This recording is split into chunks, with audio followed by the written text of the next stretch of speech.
Breaking news out of Pakistan. Prime Minister Imran Khan is no longer the Prime Minister. He's just been voted out of office after a motion of no confidence was brought against him. 174 members have recorded their votes in favor of the resolution.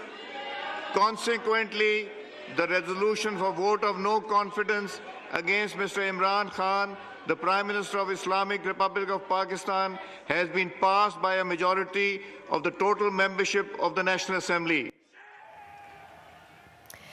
This is the first time in Pakistan's history that a no-confidence motion against a prime minister has been successful. One of Khan's allies, the Speaker of the National Assembly, resigned from his position earlier in the day. For more on this, we're joined now by Rebecca Bandhan. Rebecca, tell us more about this latest set of events that have just unfolded. Yes, there's been high drama all day, really, in Pakistan's parliament, with it being announced that this vote would go ahead on Saturday, but it was repeatedly delayed. There were a lot of angry exchanges, a lot of debates going on between supporters and opponents. Eventually, it did take place, though, just after midnight, and it did secure that majority, as very much expected. The members actually voting against Imran Khan, that vote of no confidence, going through, which means he's been ousted from power. Now, this vote had originally been due to take place on Sunday, but Imran Khan's party actually managed to block that. Then it was the Supreme Court that ruled that this vote had to go ahead today, and it did, and that's what's happened now. Now, the number of factors have actually led up to this vote taking place.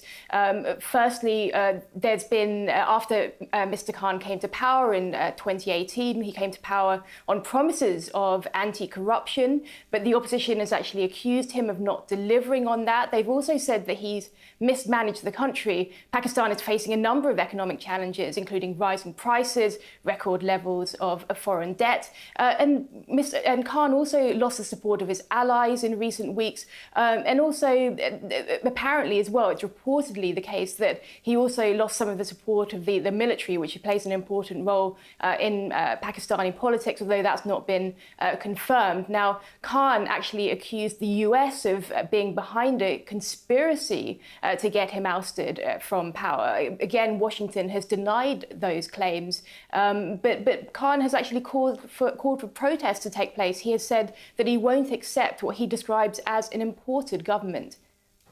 And so what does all this mean? If Khan is out of office and seemingly he has accepted the vote, he has left the Prime Minister's residence, what does all of this mean for Pakistan? Well, sadly, it means further instability economically and politically, potentially. And already Pakistan is in a precarious position when it comes to its politics, economics, that difficult economic situation that it's facing at this point in time. And this only creates further uncertainty. Now the process will be that, yes, Pakistan has to appoint a new prime minister. The National Assembly will choose that prime minister. It's very much expected that that's going to be Shehbaz Sharif. Now, he's the leader of the opposition there. He's not somebody that's well known internationally, but he's actually the brother of a former prime minister of Pakistan. And then what will happen is there's going to be, eventually there will be a general election. Now, whether that will take place next year, which is when one is next due to be held, or it could take place, there could be a snap election as well. So certainly, like, a lot of uncertainty about what's actually going to happen now. And then Khan, of course, saying that he doesn't really want to recognise this new government. So he has actually called for protests, he said peaceful protests, to take place in Pakistan on Sunday. Rebecca Bandhan, thank you so much.